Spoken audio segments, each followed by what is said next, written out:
Shalom guys, thank you ya udah join di ibadah online and teens hari ini. Selamat datang buat kamu yang baru ikut ibadah online bersama kami. Dan jangan lupa ya, minggu depan ikutan lagi ibadah online di jam yang sama.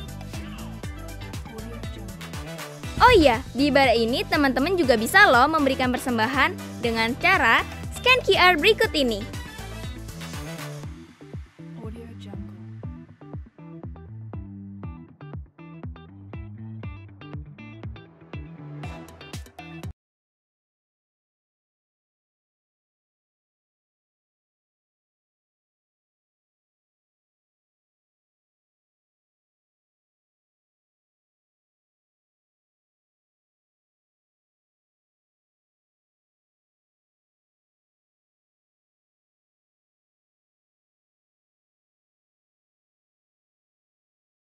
Teman-teman, sebelum memulai ibadah online service pada sore ini, mari kita bersama dalam doa. Tuhan, terima kasih Tuhan, karena Engkau telah mempertemukan kami lagi Tuhan dalam ibadah online service ini Tuhan. Kau berkati ibadah ini Tuhan dari awal dengan hingga akhirnya Tuhan. Biarlah semua berjalan sesuai kehendak-Mu Tuhan. Kami serahkan ibadah kami dalam tangan-Mu Tuhan. Biarlah Engkau yang berkuasa atas ibadah kami Tuhan. Nama Yesus, ya amin. Shalom teman-teman, welcome to Battle Teens. Mari kita bersama-sama menyiapkan hati dan pikiran kita untuk menyembah Tuhan.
Sebelum mendengarkan firman Tuhan, mari kita bersatu dalam doa.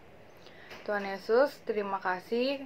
Hari ini kami akan mendengarkan firman-Mu. Kau berkati hati kami ya Tuhan. Biarkan firman-Mu ini menjadi rema di kehidupan kami masing-masing. Kau berkati juga hamba-Mu yang akan menyampaikan firman Tuhan. Dalam nama Tuhan Yesus, haleluya, amin. Shalom, Sobat Muda. Bersyukur malam hari ini kita boleh bersama-sama untuk berjumpa dalam ibadatin. Thank you ya, sudah stay tune dalam ibadatin GBI Harapan Indah. Kita bersyukur Tuhan memberi kita kesempatan untuk kita memuji dan memuliakan Tuhan. Teman-teman, kita adalah orang-orang yang dipilih, ditetapkan oleh Tuhan untuk menjadi alat kemuliaannya. Ada banyak nubuatan yang sedang terjadi hari-hari ini bahwa Tuhan sedang bergerak memakai orang-orang muda untuk menyatakan kemuliaannya. Kalau kita dengar peraturan pemerintah untuk bisa ibadah di gedung gereja hanya antara umur 15 sampai 50 tahun. Dan anak-anak sekolah minggu serta lansia tidak boleh ke gereja. Mereka boleh beribadah di rumah masing-masing. Teman-teman, seakan-akan ini semua mendorong, memaksa kita untuk orang-orang muda yang sekarang hari-hari ini Tuhan bangkitkan supaya mereka boleh melakukan perkara-perkara yang besar bersama dengan Tuhan.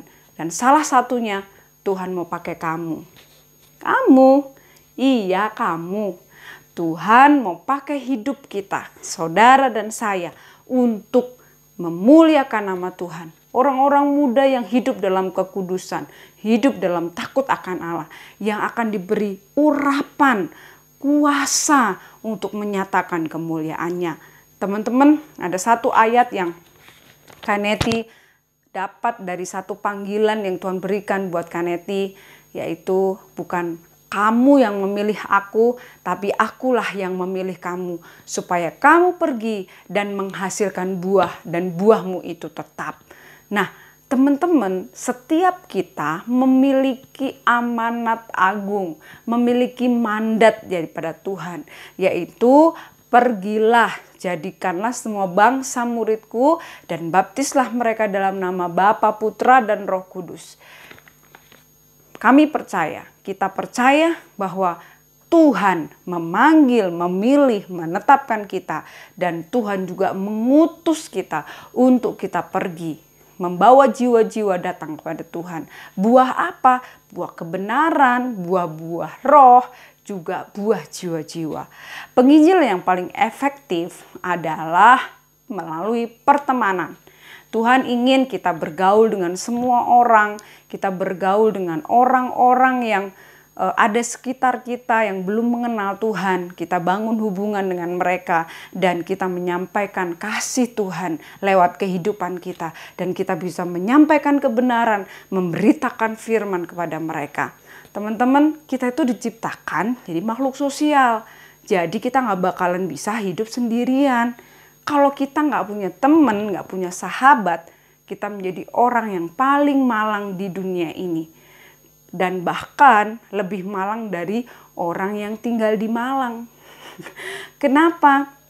Kita nggak bisa hidup tanpa teman. Dengan ada teman, hidup kita bisa berwarna, lebih bahagia, lebih bermakna, bahkan kita bisa lebih produktif. Untuk itu, ayo bangun pertemanan. Dan kadangkala justru hari-hari ini ada banyak orang, anak-anak muda yang malah menikmati kesendirian dengan bermain game, fokus dengan diri sendiri, dan akhirnya mereka kehilangan relasi, kehilangan pertemanan. Tuhan tidak menghendaki hal demikian. Nah, teman-teman, ketika kita berteman, kita semakin kenal satu dengan yang lain, kita semakin dekat, bahkan kita makan bareng, nyanyi bareng, nangis bareng, makan bareng, ketawa bareng, pokoknya semuanya bareng-bareng ya. Tapi kadangkala justru ketika udah deket, itu malah kadang-kadang ada konflik, ada masalah. Nah, karena mungkin udah terlalu deket, kadang-kadang kita asbun, gitu. Bego lu, oh, apalagi maaf ya, anjrit, atau misalnya lagi jalan, mata lu di mana, atau gua gampar lu, gua tabok. Kadang Kanetti kaget gitu, kok anak-anak ngomongnya kayak gini ya, nggak boleh gitu loh. Tapi ada beberapa yang bilang, itu biasa kak, itu biasa tante. Hey, kita orang-orang yang berbeda. Kita orang-orang yang memiliki etika, kita anak-anak Tuhan yang takut akan Tuhan, hati-hati dengan perkataan kita. Karena apa? Ketika kita mengeluarkan kata-kata yang gak membangun, mungkin teman kita, ya mungkin ada yang ya biasa aja. Tapi kalau teman kita lagi pas kondisinya gak bagus, di rumah dimarahin papa mama, dibilangin bego, goblok gitu, dibilangin hal-hal yang gak benar, terus waktu berteman sama kita, kita juga melakukan hal yang sama, bego lu, bodoh lu. Akhirnya dia menjadi kecewa. Ngapain sih gue berteman sama dia? Males mending gue sendirian. Nah teman-teman, kadangkala ketika kita udah lebih akrab, lebih dalam, justru ada konflik-konflik yang timbul. Nah bagaimana supaya kita bisa memaintain pertemanan kita, hubungan persahabatan kita? Ada 2 hal yang Kanetti pengen bagi pada malam hari ini. Yang pertama, jangan mencari kepentingan diri sendiri. Filipi pasal yang kedua, ayat yang ketiga berkata, dengan tidak mencari kepentingan sendiri atau puji-pujian yang sia-sia, sebaliknya hendaklah dengan rendah hati yang seorang menganggap yang lain lebih utama daripada dirinya sendiri. Dan janganlah tiap-tiap orang hanya memperhatikan kepentingannya sendiri, tetapi kepentingan orang lain juga. Jangan kita berteman karena ada apanya. Karena dia kaya, karena dia cantik, karena dia bisa support kita, dia bisa ajak kita jalan-jalan. Jangan, tetapi mari berteman apa adanya. Ya, kita boleh mencari teman-teman yang memang mau sama-sama memiliki hati yang murni, mau saling membangun, saling menguatkan. Bahkan hati-hati, kita juga mesti pilih-pilih teman. Artinya bukan pilih-pilih kasih, tapi pergaulan yang buruk merusakkan kebiasaan yang baik. Jadi kita harus tahu dengan siapa kita harus berteman. Kita harus menjaga hubungan kita. Ya, jangan mencari keuntungan sendiri. Jangan gue mau berteman sama dia, siapa tahu nanti ditraktir, siapa tahu nanti bisa nebeng mobilnya yang bagus, atau hal-hal yang lain. Dia pinter, gue mau deketin, bukan supaya saya pinter, tapi mau nyontek sama dia. Itu namanya mencari keuntungan. Padahal persahabatan yang benar adalah harus seperti simbiosis mutualisme, seperti kupu-kupu dengan bunga, seperti lebah dengan bunga. Nah, saling menguntungkan. Jadi tidak hanya mencari keuntungan diri sendiri, tapi kita boleh saling membangun, saling menguatkan, saling menghibur. Nah, disitulah kita bisa menjaga pertemanan kita dengan yang lain. Kita boleh mensupport satu dengan yang lain. Dan yang kedua, penuh kasih. Ya, teman-teman, kita orang-orang yang hidup di dalam kasih, karena Allah itu kasih. Allah yang ada di dalam kita adalah kasih. Kita hidup di dalam kasih. Ya, Amsal 17 ayat 17 berkata, seorang sahabat menaruh kasih setiap waktu dan menjadi saudara pada masa kesukaran. Kalau pengen tahu mana sih teman yang benar, mana sih sahabat yang sejati, ketika kalian dalam kondisi yang susah, ketika kalian lagi terpuruk, apakah teman-teman kalian itu terus bersama-sama dengan kalian menjadi saudara? Nah, disitulah akan ditunjukkan, akan ketahuan siapa teman yang sejati, siapa yang enggak. Teman yang sejati, sahabat yang sejati menaruh kasih setiap waktu. Bisa menjadi pendengar yang baik, bisa menjadi pembicara, bisa menjadi orang yang bisa dipercaya, bisa mengkeep rahasia kita, bisa diajak tukar pikiran, dan kita boleh nyaman. Waktu susah kita dihibur, kita dikuatkan. Kan firman Tuhan bilang, bersukacitalah dengan orang yang bersukacita, menangislah dengan orang yang sedang menangis. Teman-teman, kadang-kadang kita malah seneng kalau teman kita lagi celaka. Kalau lagi masuk got, malah kita ketawain. Ya, kadang-kadang kita malah jadi iri ketika teman kita berhasil, sukses. Padahal Tuhan bilang berbahagialah dengan orang yang sedang berbahagia, bersukacita dengan orang yang sedang bersukacita. Ayo kita menjadi orang-orang yang bisa mensupport, hidup dalam kasih, saling membangun, saling menguatkan satu dengan yang lain. Ya, yang kedua saling menasehati.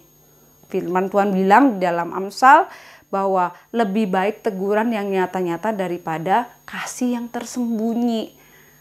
Kadang ketika kita berteman, perlu kita menegur teman kita, tapi dengan kasih. Misalnya, kamu gak boleh gitu dong, itu gak bagus, itu gak baik. Tapi kita gak boleh tersinggung. Kalau itu membangun, kalau itu bisa membuat kita lebih baik, kenapa kita tidak terima? Lebih baik teguran yang nyata-nyata daripada kasih yang tersembunyi di depan kita. Oh ya oke. Tapi di belakang kita ngomongin, dia begini. Wah, akhirnya jadi gosip. Akhirnya timbul pertengkaran. Akhirnya berantem. Nah, lebih baik teguran yang nyata-nyata. Kalau kita mau pertemanan kita langgeng, kita boleh tegur teman kita. Tapi dengan kasih. Dan di dalam Amsal 27 ayat yang ke-6 juga berkata seorang kawan memukul-mukul dengan maksud baik. Tetapi kalau musuh itu mencium dengan berlimpah-limpah. Ya, kalau kawan itu kadang-kadang kalau negur mungkin rasanya kok nggak enak, sakit. Tapi itu membangun, itu menolong kita untuk menjadi lebih baik. Tapi kalau musuh, nggak apa-apa, tapi menjerumuskan. Itu namanya mencium dengan berlimpah-limpah. Jadi ayo kita boleh saling menguatkan, saling membangun satu dengan yang lain. Saling menerima. Ya, firman Tuhan berkata, terimalah satu dengan yang lain. Setiap kita punya kekurangan, setiap kita punya kelemahan, teman kita juga punya kelemahan, punya kekurangan. Ayo terima kelemahan dan kekurangan masing-masing supaya kita saling melengkapi. Jangan menuntut, tetapi kita boleh saling menghormati, saling menghargai sehingga pertemanan kita langgeng. Tapi kalau kita tidak bisa menerima, nggak bisa. Akhirnya kita ngomongin di luar, di depan kita baik, di belakang kita ngosipin. Itu nggak bagus teman-teman.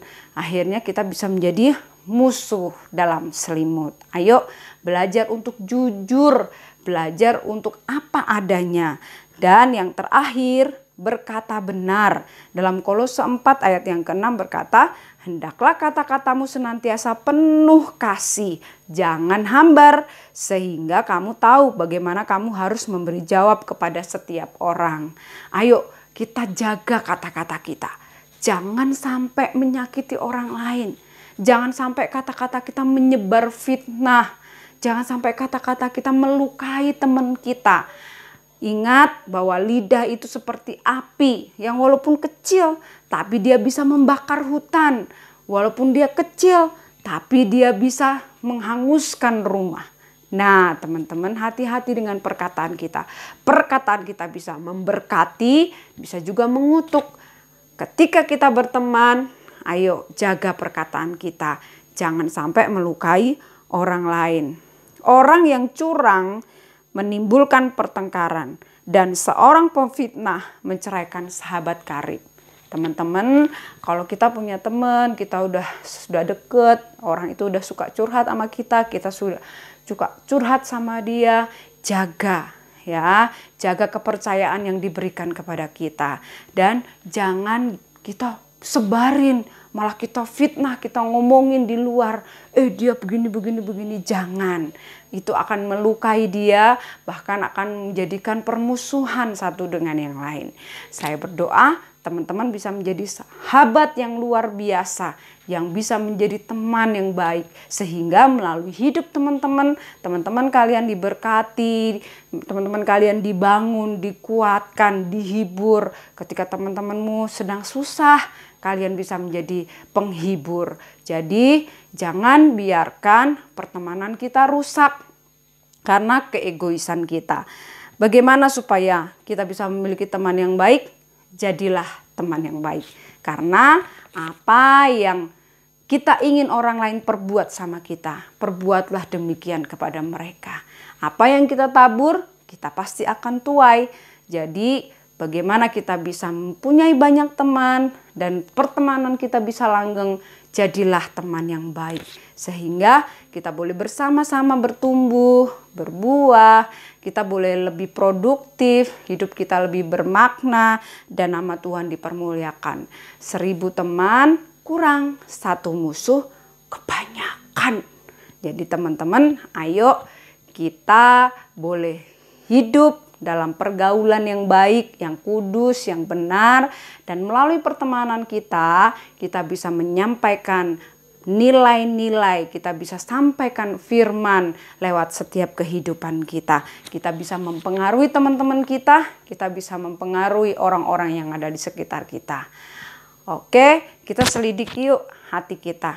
Ada enggak ya kira-kira perkataanku yang menyakiti temanku, atau sikap hatiku yang tidak jujur, atau aku suka ngomongin orang di belakang. Yuk minta ampun sama Tuhan dan minta Tuhan baharui sehingga kita bisa dipakai oleh Tuhan menjadi alat kemuliaannya. Ayo kita berdoa. Tuhan Yesus, terima kasih Engkau sudah memberkati kami lewat firman-Mu. Kami berdoa supaya melalui kehidupan kami boleh membangun hubungan satu dengan yang lain. Dan kami hidup di dalam kasih, tidak mementingkan diri kami sendiri.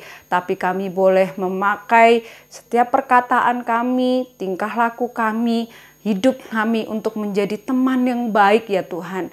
Bisa mengasihi, mensupport, membangun, bisa dipercaya. Dan kami memiliki pertemanan yang langgeng. Sehingga kami boleh menyampaikan kebenaran-kebenaran, nilai-nilai buat orang-orang yang ada di sekitar kami, bahkan teman dekat kami. Tuhan ampuni kalau mungkin ada kesalahan dosa yang kami perbuat lewat perkataan kami, perbuatan kami yang tidak berkenan di hadapan Tuhan. Kami berdoa supaya Tuhan mengampuni dan menguduskan kami. Terima kasih Tuhan Yesus. Dalam nama Yesus kami berdoa dan mengucap syukur. Haleluya. Amin. Oke sobat muda, terus bangun hubungan dengan banyak orang dan jaga, maintain hubungan kita dengan teman-teman kita supaya langgeng dan nama Tuhan dipermuliakan. Tuhan Yesus memberkati. Oke teman-teman semuanya, terima kasih buat Tante Neti yang sudah menyampaikan kebenaran firman Tuhan buat setiap kita pada sore hari ini. Yuk teman-teman, kita akan mengakhiri ibadah kita di dalam doa. Mari tundukkan kepala, kita berdoa sekali lagi. Bapa Surgawi, kami mengucap syukur ya Tuhan buat kasih setiamu. Terima kasih untuk penyertaan-Mu dalam ibadah kami, sehingga kami boleh mengikutinya dengan baik. Kami percaya apa yang Tuhan sudah kerjakan sore hari ini, biarlah kami menjadi anak-anak muda yang senantiasa taat akan firman-Mu, hidup menjadi berkat di dalam setiap kehidupan kami hari lepas hari. Tuhan tolong kami ya Tuhan, Roh Kudus memampukan kami supaya kami menjadi anak-anak muda yang senantiasa memancarkan terang kasih-Mu. Sebentar ya Tuhan, kami akan mengakhiri ibadah kami dan kami rindu menerima berkat yang datangnya daripada Tuhan. Mari teman-teman, angkat kedua tanganmu, terima berkat. Terimalah berkat daripada Allah Bapa, cinta kasih daripada Tuhan Yesus, dan dengan kuat kuasa Roh Kudus menyertai kita semua mulai sekarang sampai selama-lamanya. Tuhan Yesus memberkati kita semua. Amin. God bless you.